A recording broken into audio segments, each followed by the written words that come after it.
आज है 27 नवंबर 2025 दिन गुरुवार। Welcome back to clean news UP. चलिए देखते हैं उत्तर प्रदेश की 25 फटाफट बड़ी खबरों को। भाकियू का कलेक्ट्रेट घेराव, गन्ना भुगतान व एमएसपी सहित मांगों पर जोरदार प्रदर्शन।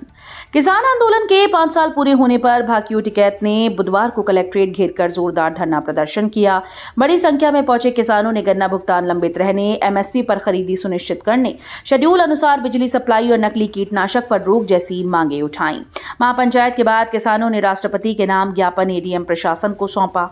करीब 3 घंटे तक चले प्रदर्शन के दौरान शहर में जाम की स्थिति बनी रही।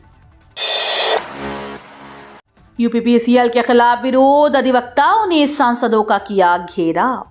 लखनऊ में बुधवार को बिजली संविदा कर्मचारियों ने यूपीपीसीएल के खिलाफ शक्ति भवन के सामने जोरदार प्रदर्शन किया। छठवीं वर्टिकल व्यवस्था और मानक समिति की रिपोर्ट जारी न होने जैसी मांगों को लेकर कर्मचारियों ने मुख्य मार्ग पर जाम लगाया। वहीं पश्चिमी यूपी में हाईकोर्ट बेंच की मांग पर 22 जिलों के अधिवक्ताओं ने अदालतों का बहिष्कार कर सांसदों के आवास का घेराव किया।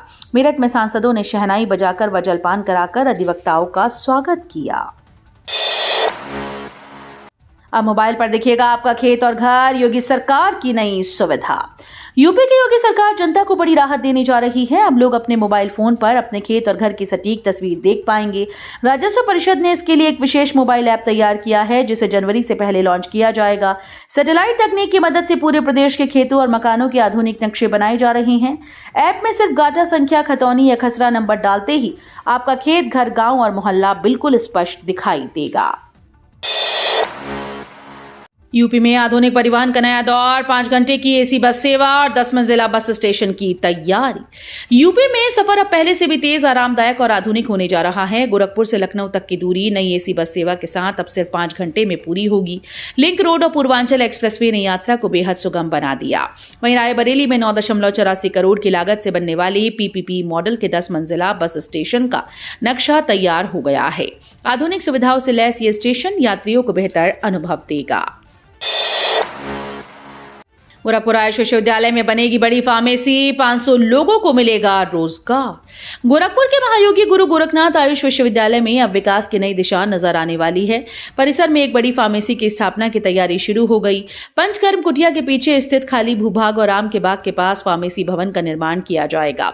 जलभराव वाली जमीन को समतल करने का काम तेजी से चल रहा है। कुलपति डॉक्टर के रामचंद्र रेड्डी के मुताबिक फार्मेसी के शुरू होने से करीब 500 लोगों को रोजगार मिलेगा। डिटेंशन सेंटर पर सियासी घमासान, अखिलेश का योगी सरकार पर तीखा हमला। यूपी में घुसपैठियों को लेकर सियासत तेज हो गई। मुख्यमंत्री योगी आदित्यनाथ ने सभी जिलों के डीएम को निर्देश दिया कि घुसपैठियों को वापस भेजने से पहले अस्थायी डिटेंशन सेंटर बनाए जाएं। इसी पर अब सपा प्रमुख अखिलेश यादव ने कड़ा पलटवार किया। अखिलेश ने कहा कि 2027 के बाद खुद सरकार डिटेंशन में होगी। साथ ही उन्होंने आरोप लगाया कि बीजेपी संविधान और वोट के अधिकार को कमजोर कर रही है। अखिलेश के मुताबिक यूपी में लाखों वोट काटने की कोशिश और जाति के आधार पर अधिकारियों की तैनाती की साजिश चल रही है। गोरखपुर से बरेली तक गीता प्रेस विस्तार और सेंट्रल पार्क से मिलेगी सांस्कृतिक व रोजगार बढ़त।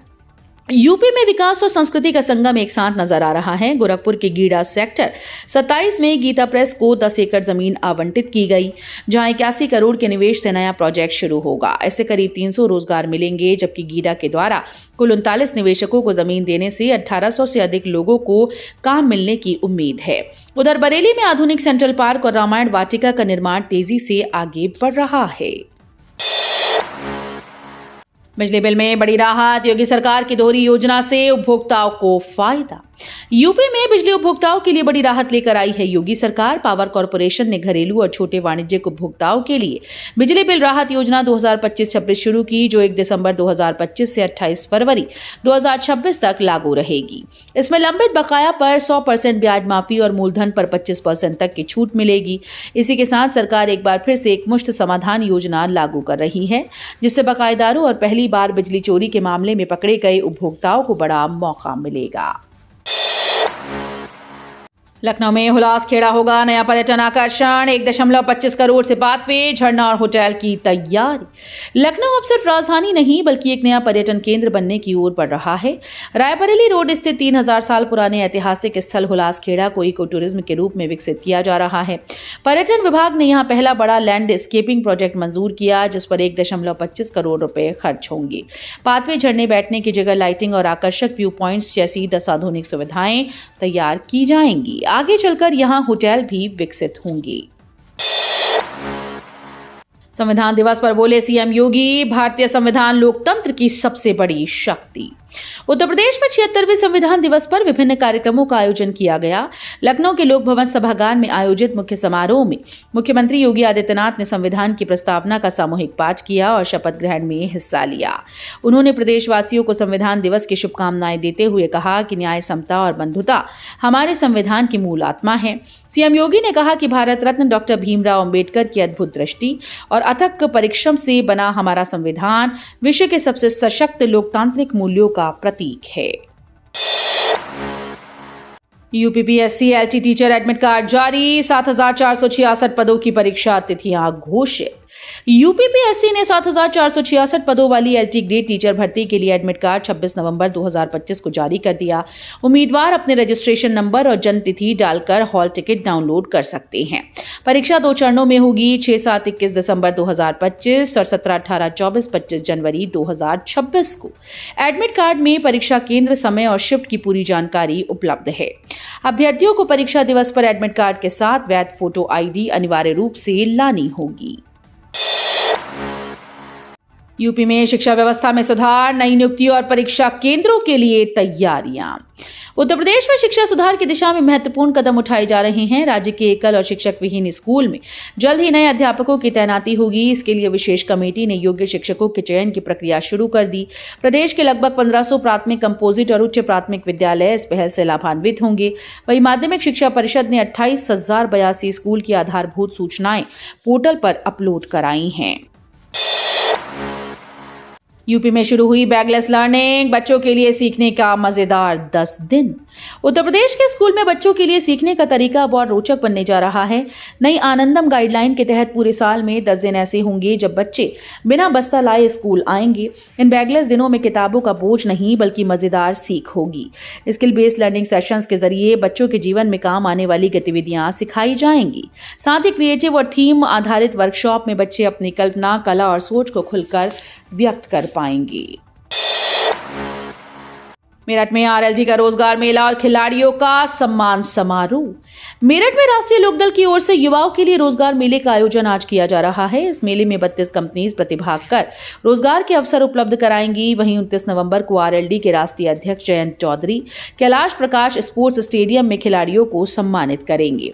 जिला कार्यालय में आयोजित बैठक में मेले और सम्मान समारोह की तैयारियों पर चर्चा हुई। संगठनात्मक गतिविधियों की समीक्षा कर कार्यक्रमों की रूपरेखा अंतिम रूप दी गई। यूपी में शुरू होगी हिमाचली सेब की खेती, केवीके लेदौरा में तैयार हो रही खास प्रजाति। उत्तर प्रदेश में अब हिमाचली सेब की खेती का नया अध्याय शुरू होने जा रहा है। केवीके लेदौरा में हरमन 99 नामक खास प्रजाति की नर्सरी तैयार की जा रही है। ये प्रजाति सामान्य और गर्म जलवायु में भी आसानी से उग सकती है और इसके रखरखाव में ज्यादा झंझट नहीं। कृषि विशेषज्ञों के अनुसार कुछ प्रमुख सावधानियों का पालन करके किसान इस सेब की खेती कर अच्छी पैदावार प्राप्त कर सकते हैं। किसान की पहचान से नियंत्रित होगी खाद की बिक्री, यूपी में point of cell update. Uttar Pradesh में खाद की कालाबाजारी रोकने के लिए नई तकनीकी पहल शुरू की जा रही है। सभी उर्वरक विक्रेताओं को नया सॉफ्टवेयर वर्जन अपडेट करने के निर्देश दिए गए। इस अपडेट के बाद पीओएस डिवाइस पर यह पता लगेगा कि कौन कितनी खाद कब और कहां खरीद रहा है। इससे जरूरत से अधिक खाद लेने की गतिविधियों पर अंकुश लगाया जा सकेगा।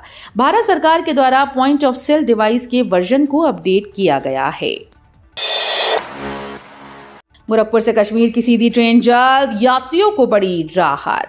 गोरखपुर से कश्मीर तक यात्रा अब और आसान होने वाली है। पूर्वोत्तर रेलवे गोरखपुर से उधम सिंह नगर होते हुए सीधे कश्मीर तक ट्रेन चलाने की योजना बना रही है। परिचालन विभाग ने इसका विस्तृत प्रस्ताव तैयार कर रेलवे बोर्ड को भेजने की तैयारी की। प्रस्ताव को मंजूरी मिलते ही गोरखपुर से सीधे कश्मीर के लिए नई ट्रेन सेवाएं शुरू हो जाएंगी। ये पहल यात्रियों के लिए समय और यात्रा के तनाव को कम करेगी। अब बिहार में भी लागू होगा यूपी का योगी मॉडल, सम्राट चौधरी ने किया ऐलान। बिहार में महिलाओं की सुरक्षा को मजबूत बनाने के लिए यूपी के मॉडल को अपनाया जाएगा। राज्य के नए गृह मंत्री सम्राट चौधरी ने पद संभालते ही घोषणा की कि उनके राज्य में भी एंटी रोमियो स्क्वाड बनाई जाएगी। ये पहल महिलाओं के साथ छेड़छाड़ और उत्पीड़न रोकने के लिए की जा रही है। यूपी में सफल साबित हुए इस मॉडल से बिहार में भी युवाओं और महिलाओं को सुरक्षा की बेहतर व्यवस्था मिलेगी। यूपी छात्रवृत्ति योजना 2025-26 का नया शेड्यूल जारी। 9 से 12वीं के छात्र देखें नई तारीखें। उत्तर प्रदेश सरकार ने छात्रों के लिए बड़ी राहत दी। यूपी स्कॉलरशिप योजना के तहत कक्षा 9वीं से 12वीं तक के छात्रों के ऑनलाइन रजिस्ट्रेशन की आखिरी तारीख बढ़ाकर 6 दिसंबर 2025 कर दी गई। ये कदम उन छात्रों के लिए राहत है जो अब तक रजिस्ट्रेशन नहीं कर पाए थे। समाज कल्याण विभाग ने शैक्षणिक सत्र 2025-26 के लिए छात्रवृत्ति और शुल्क प्रतिपूर्ति योजनाओं का रिवाइज टाइम टेबल पर जारी कर दिया है। इलाहाबाद हाईकोर्ट का आदेश, अपठनीय दस्तावेज पर स्टैंप रिपोर्टर को अनिवार्य डिफेक्ट मार्किंग। इलाहाबाद हाईकोर्ट ने अदालत में दायर याचिकाओं से जुड़े अस्पष्ट और अपठनीय दस्तावेजों को लेकर नया निर्देश जारी किया है। न्यायमूर्ति अरुण कुमार सिंह देशवाल की पीठ ने स्पष्ट किया कि अब स्टैंप रिपोर्टर को ऐसे दस्तावेजों पर अनिवार्य रूप से डिफेक्ट मार्क करना होगा, भले ही संबंधित वकील ने उनकी टाइप कॉपी संलग्न की हो। यह आदेश संभल निवासी शावेश की जमानत पर सुनवाई के दौरान दिया गया। आदेश का उद्देश्य न्यायिक प्रक्रिया में पारदर्शिता और दस्तावेजों की स्पष्टता सुनिश्चित करना है। डीआईजी रेलवे ने प्रयागराज जंक्शन का दौरा किया, माघ मेले की तैयारियों का लिया जायजा। प्रयागराज जंक्शन में माघ मेले की तैयारियों का जायजा लेने डीआईजी रेलवे ने दौरा किया। उन्होंने कहा कि संगम स्नान के लिए देश भर से आने वाले श्रद्धालुओं की यात्रा सुरक्षित और सुगम हो, इसके लिए जीआरपी पूरी कर चुकी है। जरूरत पड़ने पर बाहर से फोर्स भी बुलाई जाएगी, जिन्हें प्रशिक्षण के बाद तैनात किया जाएगा। जंक्शन के बाहर होल्डिंग एरिया बनाया जाएगा और आने वाली गाड़ियों के अनुसार यात्रियों को स्टेशन के अंदर प्रवेश दिया जाएगा। कानपुर की राखी मंडी में भीषण आग, आधी दर्जन से अधिक गोदाम जलकर राख। कानपुर के रायपुरवा थाना क्षेत्र की राखी मंडी बुधवार तड़के भीषण आग की चपेट में आ गई। अचानक लगी आग ने कई गोदाम और उनमें रखा सामान जलाकर राख कर दिया। मंडी में ऊंची लपटें उठती देख लोगों में अफरा तफरी मच गई और सभी सुरक्षित निकलने में जुट गए। आधा दर्जन से अधिक गोदामों में लगी आग पर दमकल कर्मियों ने कड़ी मशक्कत के बाद काबू पाया। पुलिस और दमकल विभाग मौके पर मौजूद थे। यूपी में घोटाले की बारिश, मध्याह्न भोजन से लेकर आईओसी एलपीजी पाइपलाइन तक जांच तेज। उत्तर प्रदेश में घोटालों की खबरें सामने आई हैं। बेसिक शिक्षा विभाग की मध्याह्न भोजन योजना में 11 करोड़ रुपए के घोटाले का खुलासा हुआ। 8 स्कूल में जांच जारी है, जिसमें एक संविदा अधिकारी और मदरसों से जुड़े लोग शामिल हैं। वहीं इंडियन ऑयल कॉर्पोरेशन की गोरखपुर कांदला एलपीजी पाइपलाइन में 6.5 करोड़ रुपए के मुआवजा घोटाले का पर्दाफाश हुआ। सीबीआई ने लखनऊ, प्रयागराज और नोएडा में छापेमारी कर महत्वपूर्ण दस्तावेज बरामद किए और 8 अधिकारियों व कर्मचारियों को नामजद करते हुए एफआईआर दर्ज की। मतदाता सूची पुनरीक्षण में लापरवाही, डीएम ने बीएलओ और लेखपाल निलंबित। भारत निर्वाचन आयोग के विशेष प्रकार पुनरीक्षण कार्यक्रम के तहत जिलाधिकारी और जिला निर्वाचन अधिकारी रविंद्र कुमार ने लालगंज विधानसभा क्षेत्र के कम प्रगति वाले बूथ का औचक निरीक्षण किया। निरीक्षण में व्यापक अनियमितताएं सामने आई। सबसे खराब स्थिति बूथ नंबर 407 में मिली, जहां तैनात बीएलओ रफीउल्लाह ने फॉर्म वितरण और डिजिटाइजेशन में लापरवाही बरती। डीएम ने मौके पर कड़ी नाराजगी जताई और संबंधित बीएलओ व लेखपाल को तत्काल निलंबित कर कार्रवाई के निर्देश दिए। भारत टेस्ट में 408 रनों से हारा, दक्षिण अफ्रीका ने 25 साल बाद किया व्हाइट वॉश।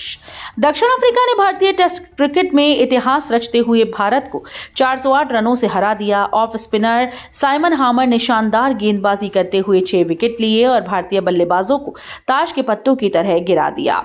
यह हार भारतीय टीम के लिए अब तक के टेस्ट में सबसे बड़ी रनों से हार साबित हुई। दक्षिण अफ्रीका ने 25 साल बाद भारत में टेस्ट सीरीज पर कब्जा जमाया और सीरीज 2-0 से अपने नाम कर ली। तो ये थी आज की 25 फटाफट बड़ी खबरें। अगर आपको न्यूज पसंद आई हो तो वीडियो को लाइक और शेयर जरूर करें। धन्यवाद।